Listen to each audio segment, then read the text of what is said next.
Another weird setting for us to be in as we kick off another live show here tonight. We're live from Cartersville, Georgia for a journalism conference that we got. As you know, many of you know I am a college student here. And hey, we travel a lot. Ain't nothing new for us. But once again, guys, really fast, we are live. This is the Southern Sports Scene live here on YouTube and on X. I'm your host, as always, Lucas Hill. Make sure you all do us a favor. Hit the like, share, and subscribe button down below. Turn on the bell notification so that you are notified every time we go live, post a new video, or post a new short here on the Southern Sports Scene. As always, we want to thank our friends at FrostBuddy. Going over to frostbuddy.com. Use the promo code SSS15 to get 15% off of your first purchase on all things coffee mugs, tumblers, whatever it is that you want to be able to fill your cup up with. Keep it cold, keep it refreshing every time you open it up. FrostBuddy is there for you. We also want to thank our friends at Shack Nutrition. 20 grams of protein, 1 gram of sugar, 1 gram of net fat. Make 2026 the year that you get yourself right back into shape. Save your money. Use our friends at Chike Nutrition. And if you click the link down below, you'll get 10% off of your first purchase. The biggest thing that I want to talk about on the show is that I want to talk about my top 10 most impactful portal additions. And we also have a lot to talk about with Trinidad Chambliss, who has been denied a waiver.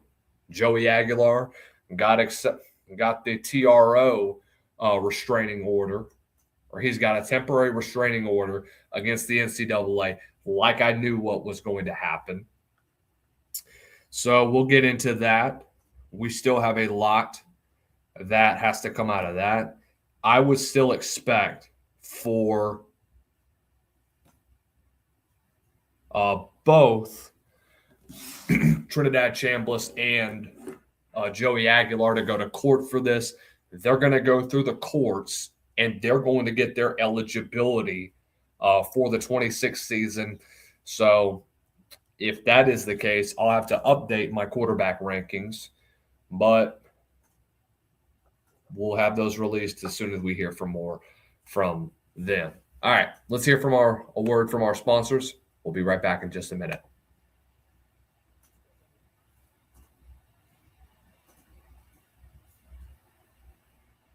Guys, I want to tell you about our friends over at FrostBuddy. It is drinkware engineered to keep your beverages exactly how you want them. Whether you're heading out for an adventure or just powering through your day, FrostBuddy's flagship product, the Universal Buddy, replaces the need for multiple can coolers by fitting virtually every 12-ounce and 16-ounce can bottle you drink, sodas and seltzers to coffee and sparkling water, all in a single versatile design. Constructed with high-quality double-walled stainless steel and thoughtful features like a flexible silicone lid and a tapered shape that fits most cup holders, FrostBuddy keeps drinks cold for 12 hours and hot for up to 6 hours. So you get consistent temperature control, whether it's an iced drink on a hot afternoon or a hot coffee on the drive to work. Built to last, field tested for durability, and backed by a 30-day return policy, FrostBuddy makes everyday moments, from tailgates and beach days to backyard cookouts and commutes, more enjoyable. Going over and click the link below and use promo code SSS15 to get 15% off of your first purchase when you visit our friends over at frostbuddy.com, and when you use that promo code SSS15. Are you tired of spending upwards of $7 to $8 on coffees that are full of sugar and high in fat? Well, look no further than Chike Nutrition, the brand redefining what coffee can do for your day. Chike Nutrition combines the rich, familiar taste of real coffee with 20 grams of high-quality protein and the energy of 2 shots of espresso, giving you both fuel and function in every scoop. Available in a variety of crave-worthy flavors like mocha, caramel, vanilla, and many more, Chike delivers smooth, cafe-style iced coffee that mixes instantly with water or your favorite milk with no clunky blender or complicated prep needed.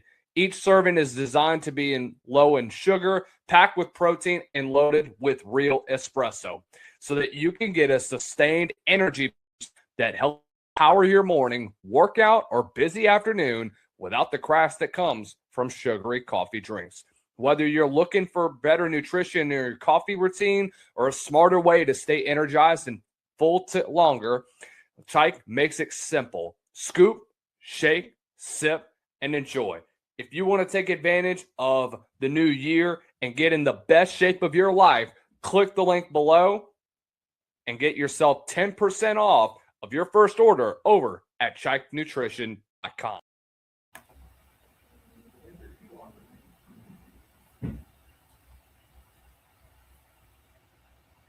All right, let's get into our picks for our top 10 transfer portal additions. We're not including quarterbacks in this list. I feel like we talk about the quarterback position enough to the point where we've got to focus on something else. We do.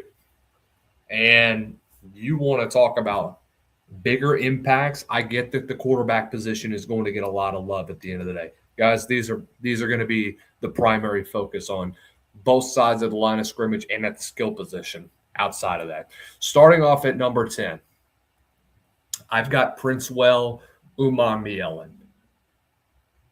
Crazy as it sounds, I have him at 10, but he's still going to make an incredible impact at LSU.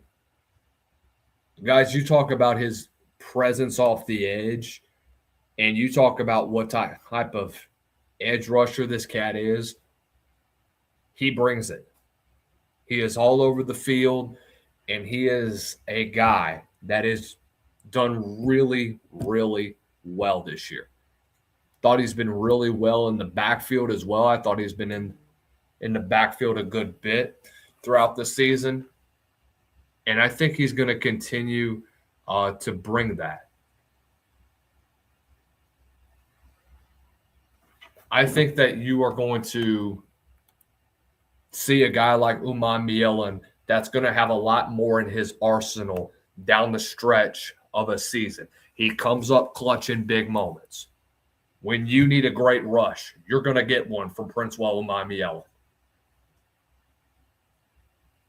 He can wreck a game.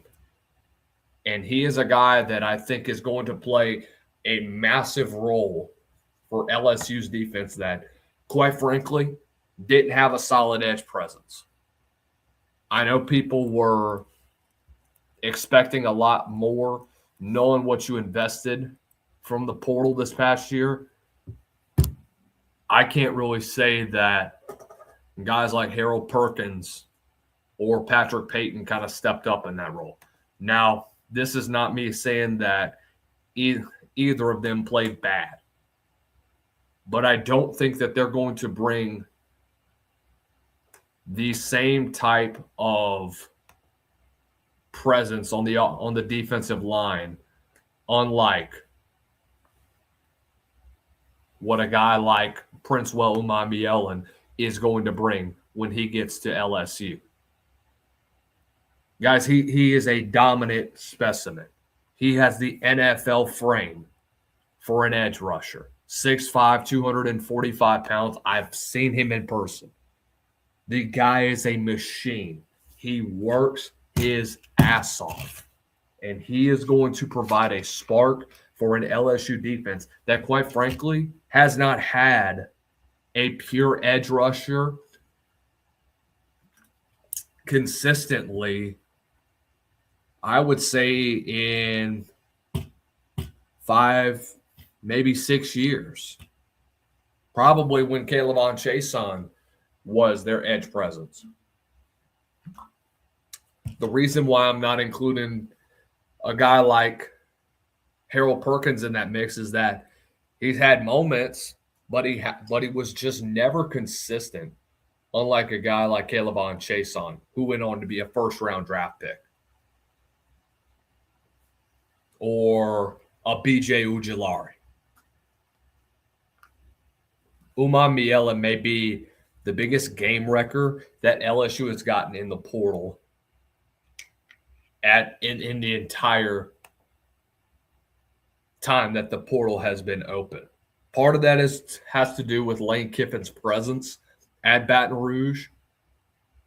But damn, the presence is strong because it don't matter if he got 4 dudes from Ole Miss. They're impactful transfers. Very impactful transfers. That is going to make a difference. That is going to create havoc. Princewell Umanmielen is that guy. Coming in at number 9, I got Wyatt Young, who's now at Oklahoma State. The number 1 target for Drew Mestamaker this past year was Wyatt Young. You want to talk about an impactful guy that was such a dynamic receiver in the American Conference? Wyatt Young was just that. Run after catch was incredible. He has probably the best hands out of anybody in the portal. I think he could create a situation where he could be a guy that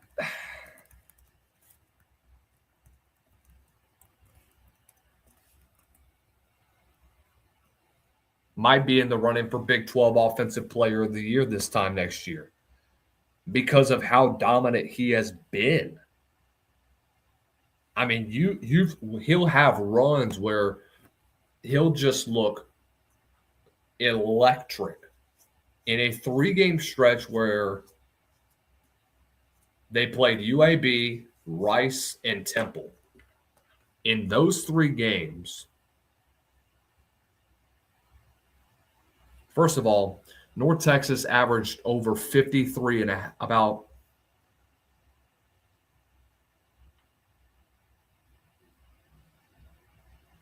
they averaged almost 53 points a game in that 3-game stretch.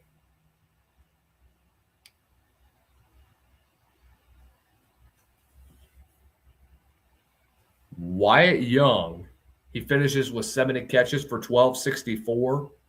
In that 3-game stretch, he had 22 catches for 565 yards and 3 scores.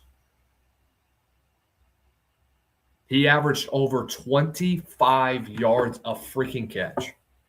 8 catches for 295 against Rice. 8 for $143 against UAB. 6 for $127 against Temple. 9 for 190 against Charlotte. And I know these aren't the best of games, but guys, he cannot disappear when games matter most. A la the Tulane game, when you have an opportunity to go win an American Conference championship. Can't have it. Cannot have it.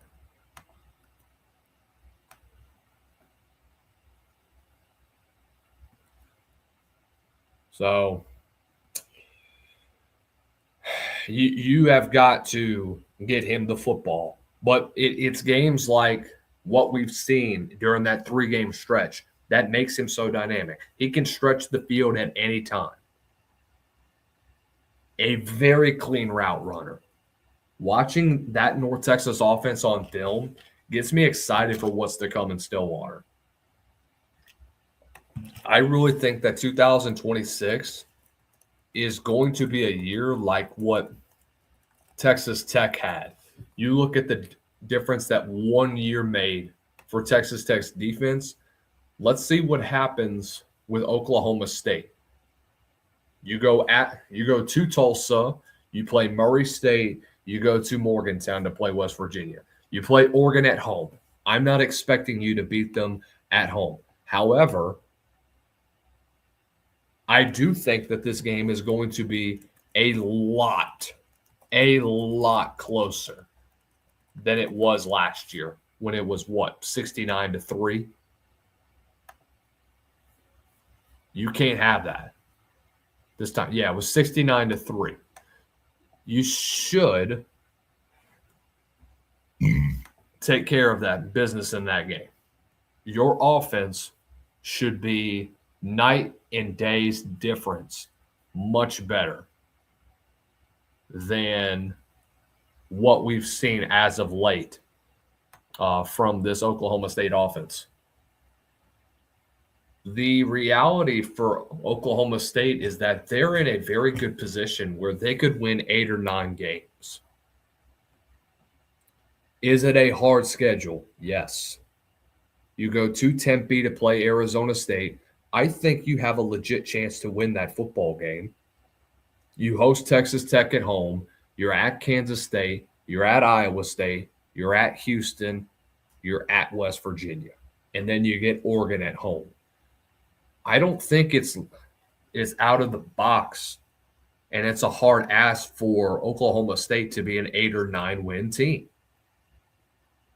Crazy as that sounds, I think that they can play spoiler in a couple of games.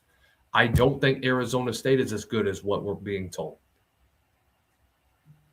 I don't know what to expect from Houston or from Iowa State on the road. Houston's just going to lose a lot of production on offense. They lost their best tight end in Tanner Kozoil. You do have some defensive dudes that are going to be returning. Connor Wakeman's back. But I think that game will be much closer. And I think that a team like Oklahoma State is not going to have the same results they had last year. I think a bowl game is definitely gettable, achievable in year one for Eric Morris and company. The offense is going to be night and day, a big difference. Wyatt Young is going to be a part of that.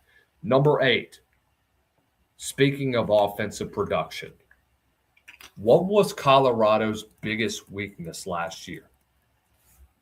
Again, I go back to saying that the production from the offensive side of the ball was not good. Going into their first full year, no Shedeur Sanders, no Travis Hunter, and for the second time in 3 years, you have a losing record. So how hot is Deion's seat at this point?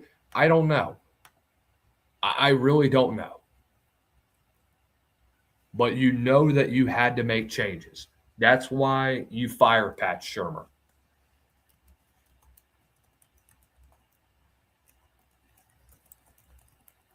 That's why that Deion went out and got a guy like Brennan Marion, who is a high up-tempo offense.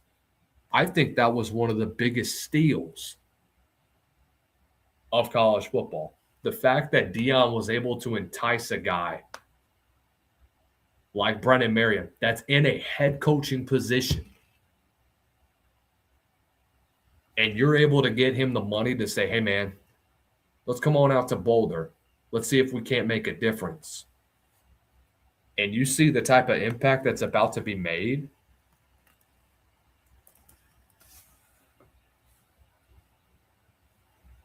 Not to mention, by the way, you have DeAndre Moore, who's going to be entering his last year, and Cam Perry, and Ernest Campbell. Joseph Williams, who had a strong season. This is a very deep receiving core that was a weak point for Colorado last year. They could not throw the football down the field. Part of it was because of how bad the offense would move down the field.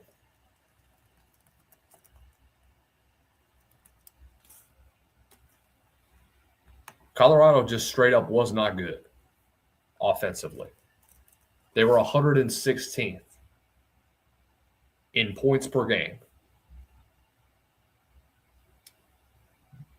In total offense, they were 114th.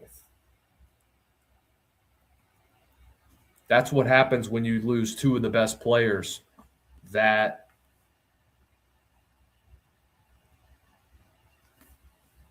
your program has ever had in quite some time. How much of an impact will Danny Sudero going to make for Colorado?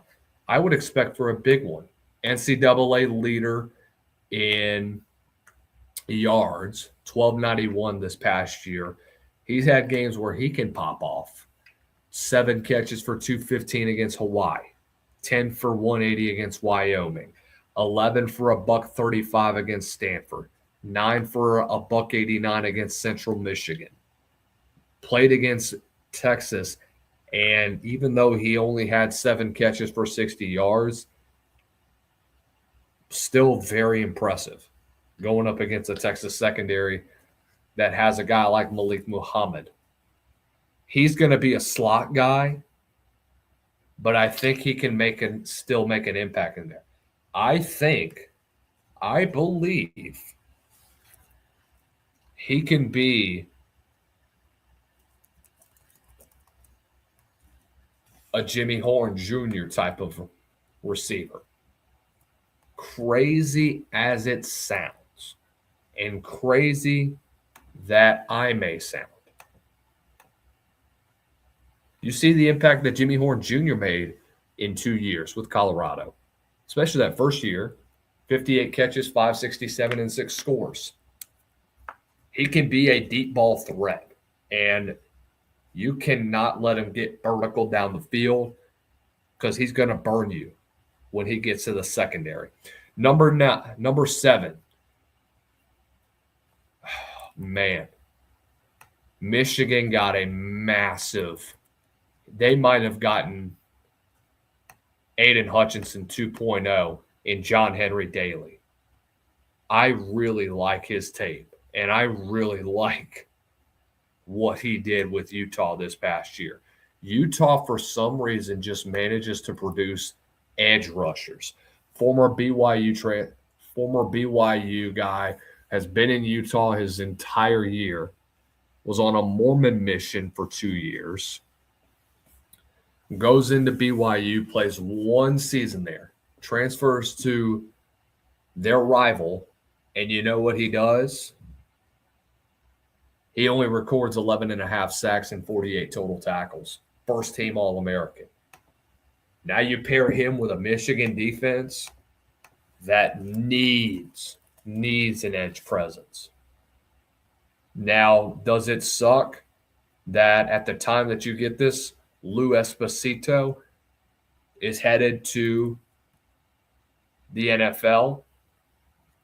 Sure, but I don't think it really matters. Jay Hill, his former defensive coordinator, is going to meet him over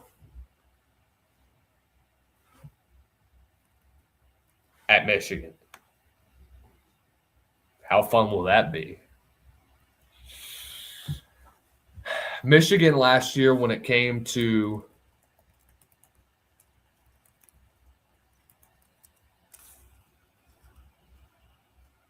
I don't think really had that much of a impact at the next level. And I think John Henry Daly was part of a Utah Utes defensive line, dude, that needed some dudes. That needed to be able to get developed.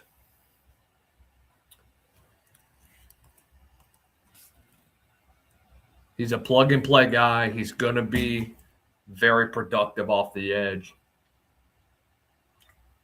His gap integrity is going to be massive. So they brought in Lewis Powell, who was with Utah as well.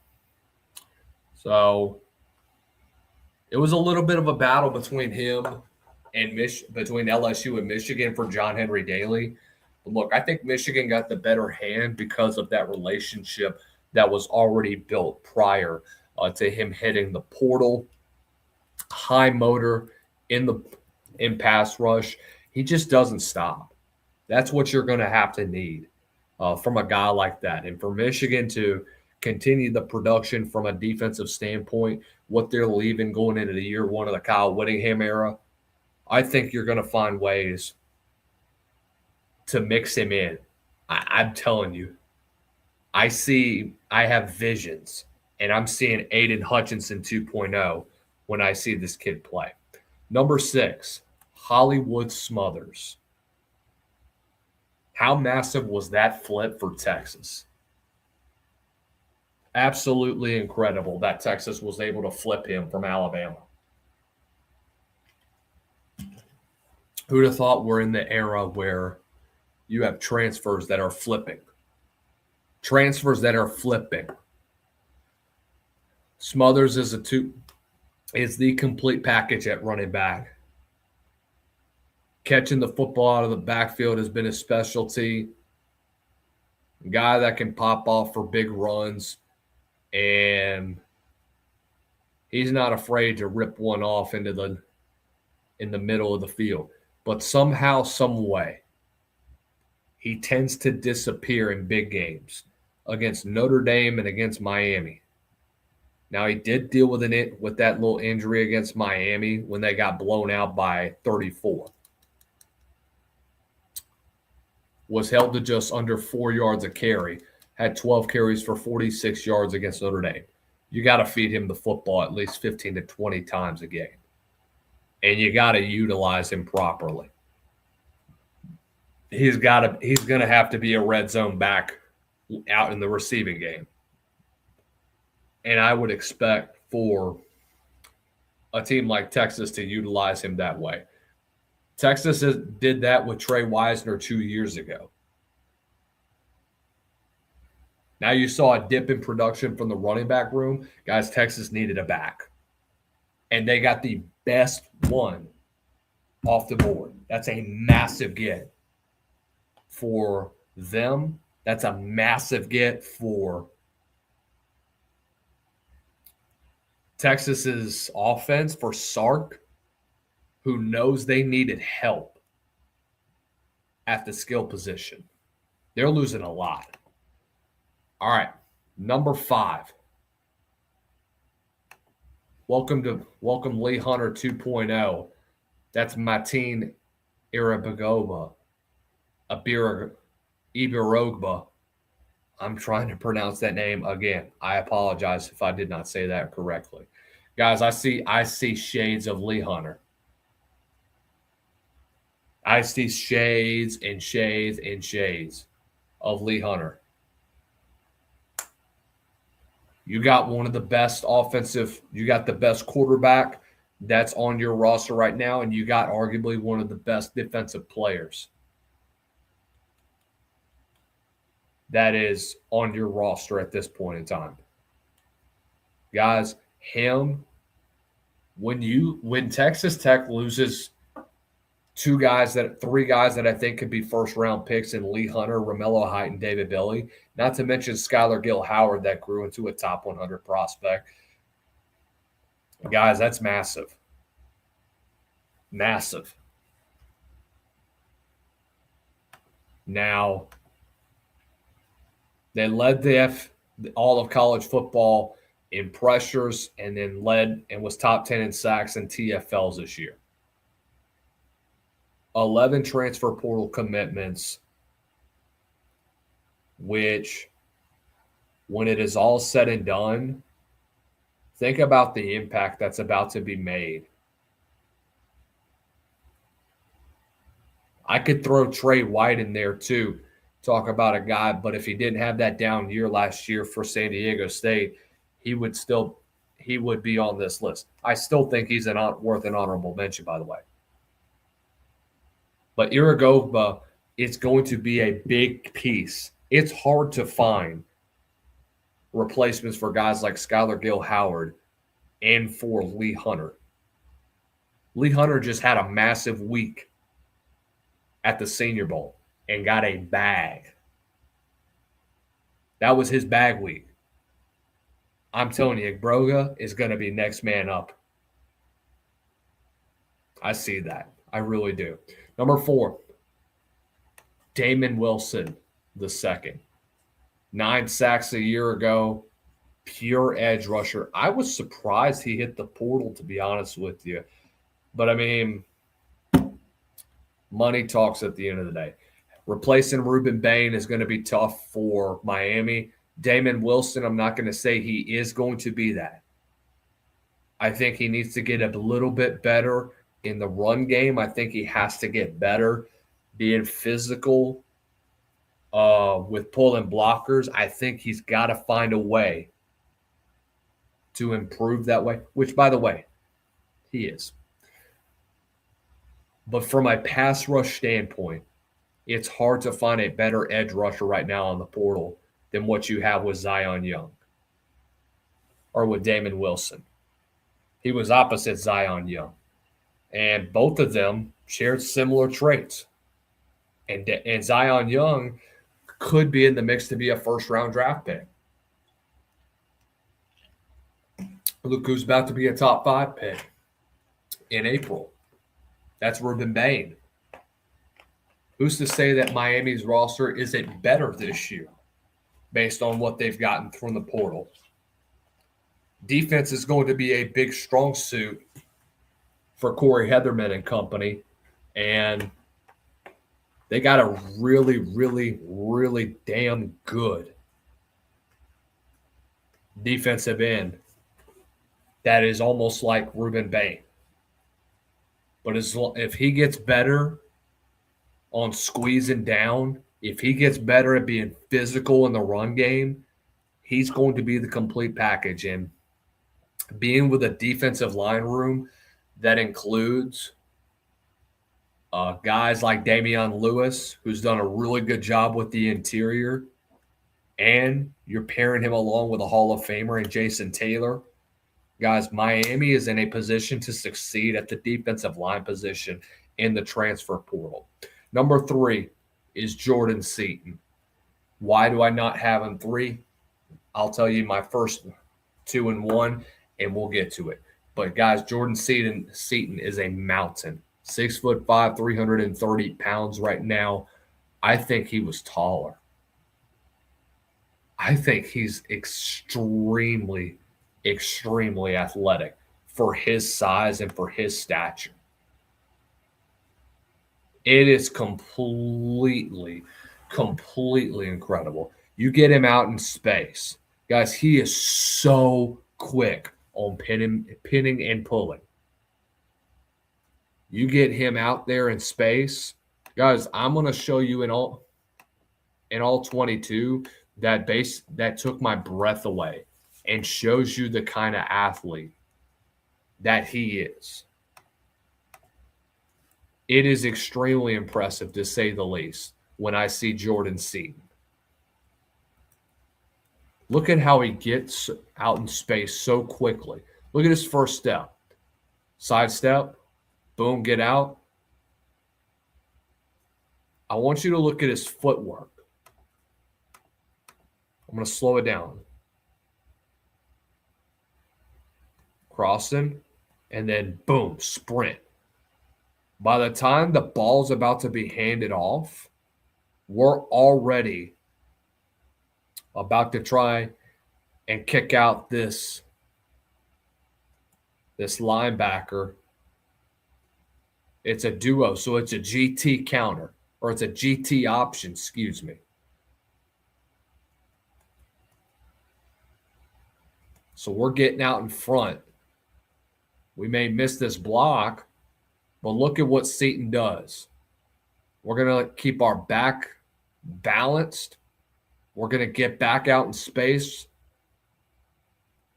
maintain our block on that defensive lineman, and let our running back work. That is an impressive display. I'm going to show more film later on if I can.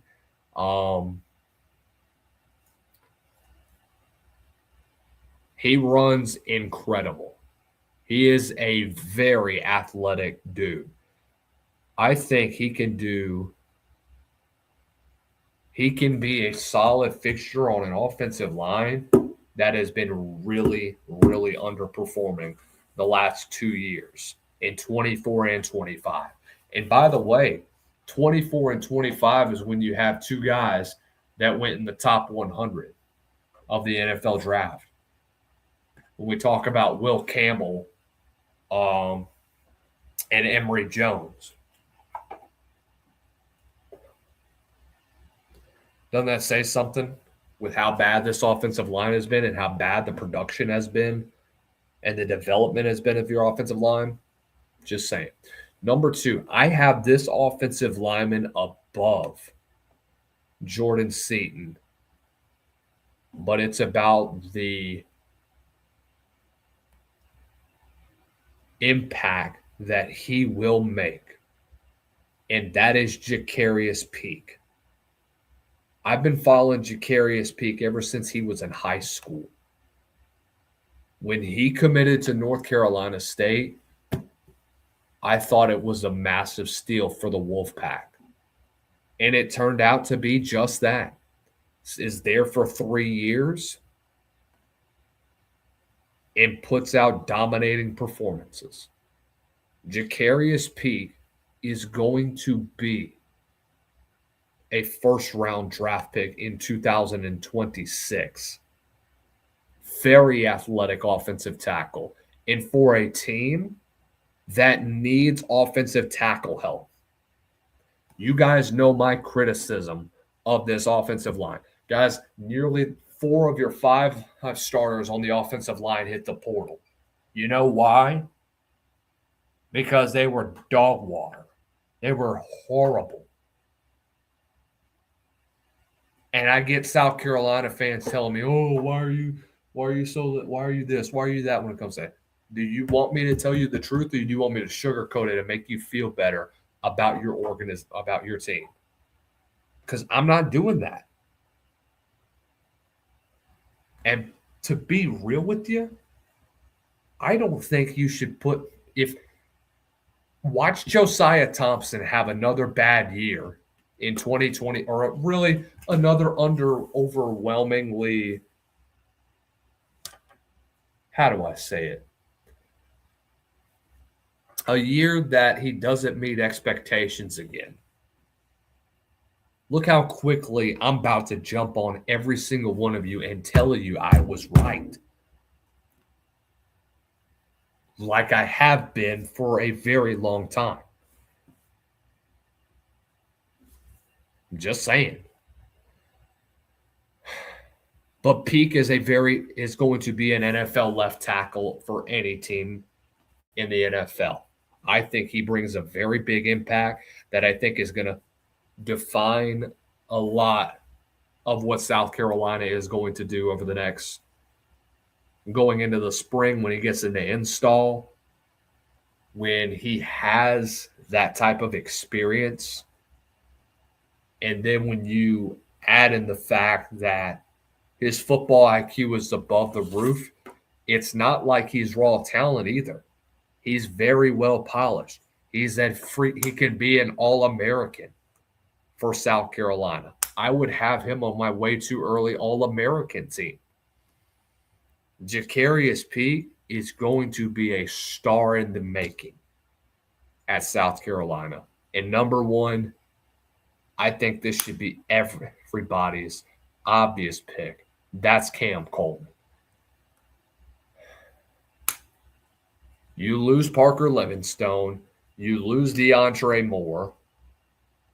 And you look at the outlook on where your receiving room is going to look like, and you say to yourself, who the hell is Arch going to throw to? Well, you got the best receiver in college football in Cam Coleman. Really one of the best college receivers in college football. Jeremiah Smith's number 1 without question. But my point being is that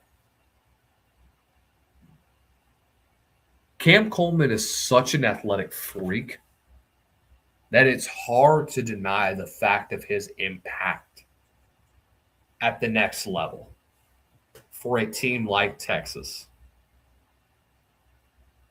Arch Manning is about to look like a first-round draft, is about to look like the first overall damn pick, because he's got number six to throw the, or number 8 to throw the football to, or whatever his number will be this upcoming season.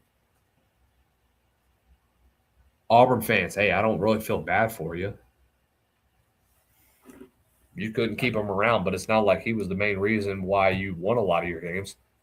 But he's such an athletic freak that he can change a lot of games.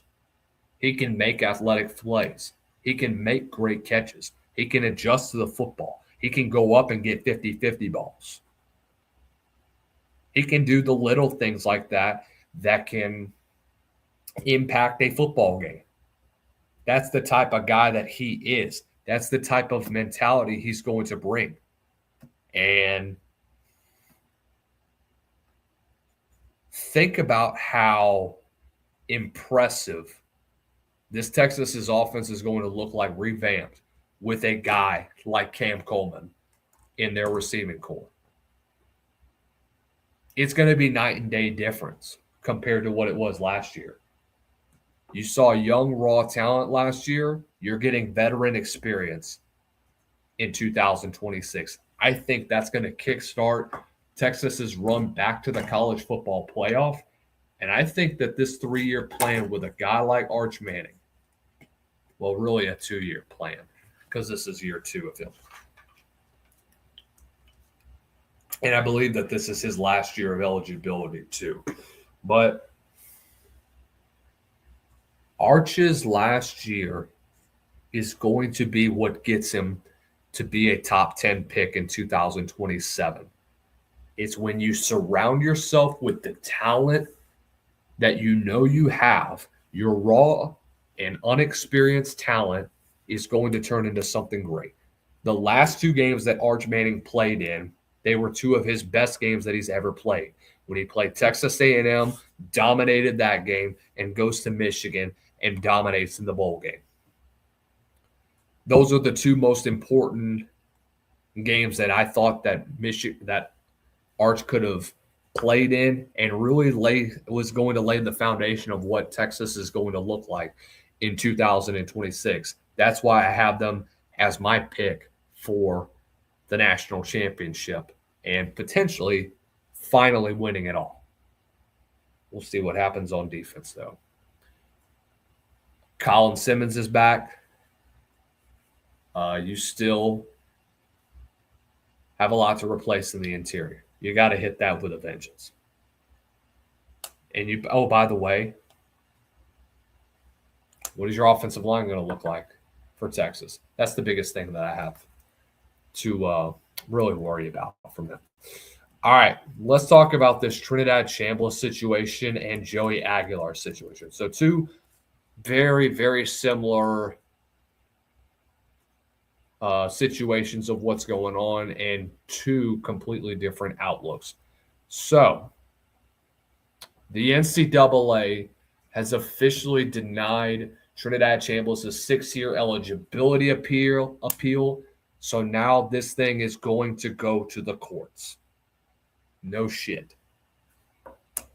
We knew that this was going to happen. I had a feeling they would deny it again.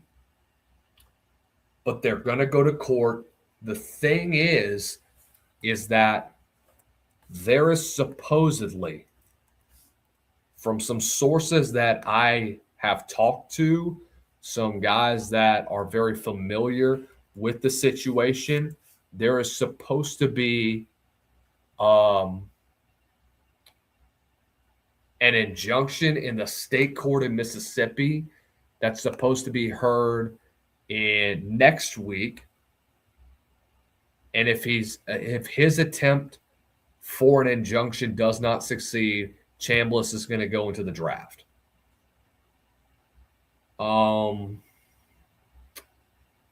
I don't know what will happen at this point, but the medical waivers at the time for Division II were not allowed then. And the question is going to be, is the sickness that he dealt with or whatever the medical hardship that he got,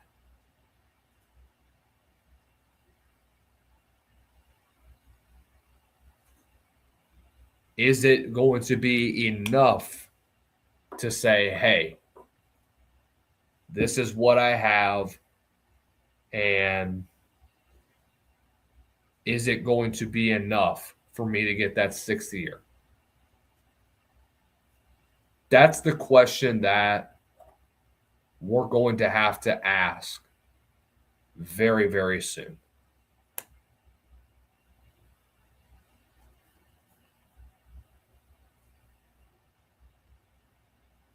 I don't know.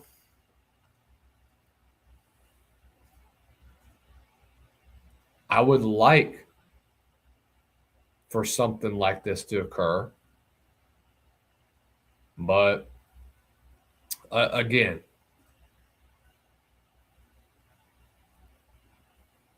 we'll just have to see. So let me go ahead and pull up this from what I have heard. So this is what we have said. The lawsuit is going to contain tons of info supporting the medical redshirt. So maybe medical records, notes, and declarations. So what is the judge going to say? So there's a big difference in these eligibility cases that make up a huge difference. When you go to the NCAA to get an appeal, what they deem as being enough is not going to be the same as what the judge appears to be enough. The NCAA is going to look at, oh, well, the medical waiver is not enough. Oh, it's not this and not that.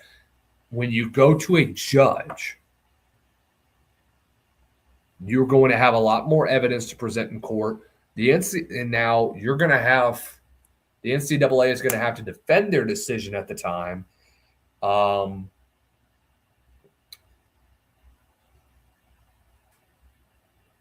Hopefully that he can get it very soon, because next week, this is the big one. If he gets the hearing, then maybe this extends. This court case goes to maybe another week or two. But again, the NFL draft is 2.5 months away. That is the biggest concern I have, is he going to be able to get this court case in and out in a month, in less than a month? That's going to be the big thing at the end of it all.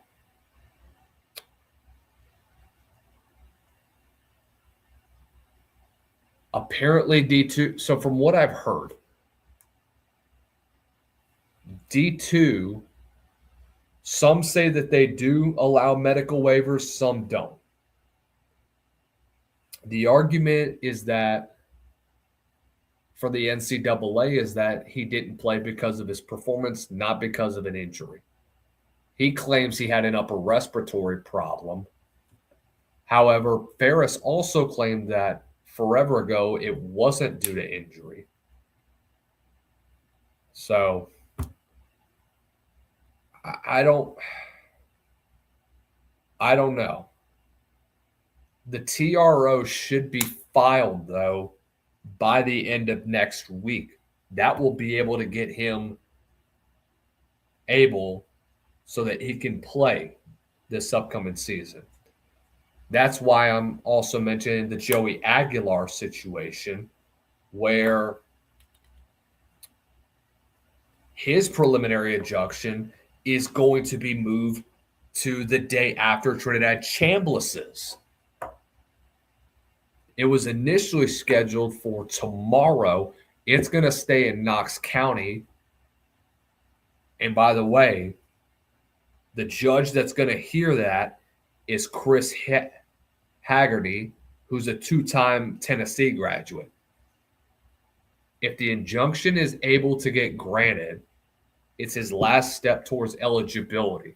If it is denied, though, unfortunately, he's going to have to move on. So next week is going to be critical for both of them. At the time,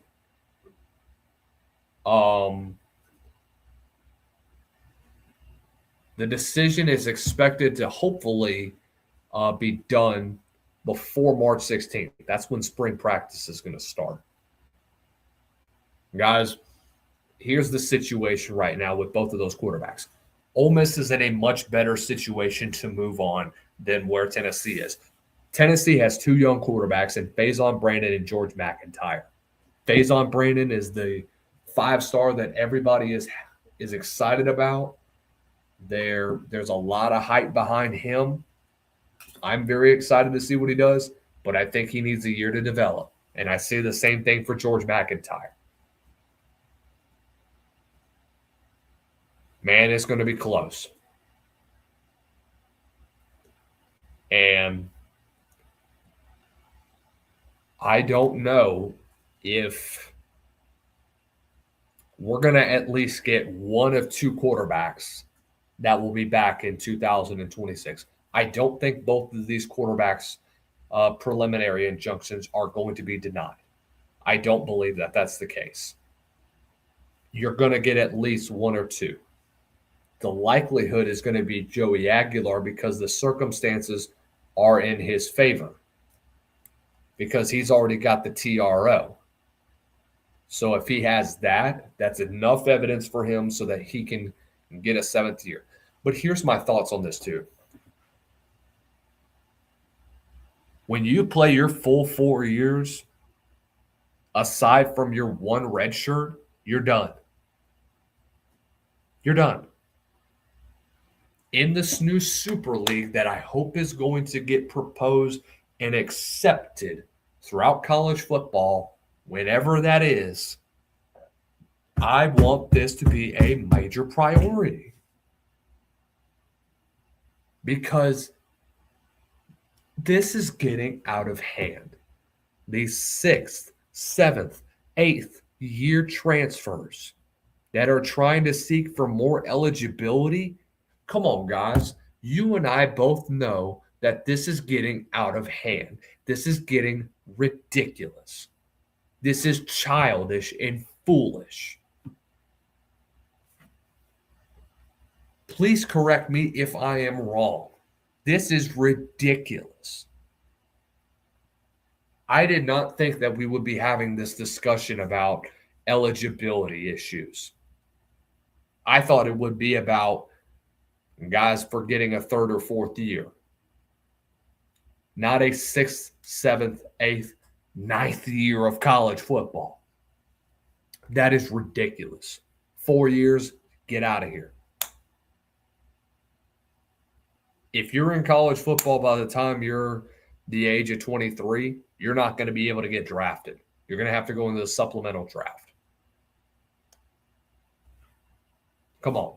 That's not unreasonable. But this is ridiculous, guys.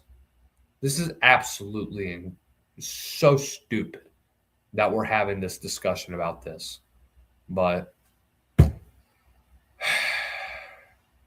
again, hopefully that this both gets resolved very quickly and peacefully. But at the end of the day, guys, this is ridiculous. But let me know what you guys think in the comments below. Thank you guys for watching. We'll see you guys next week.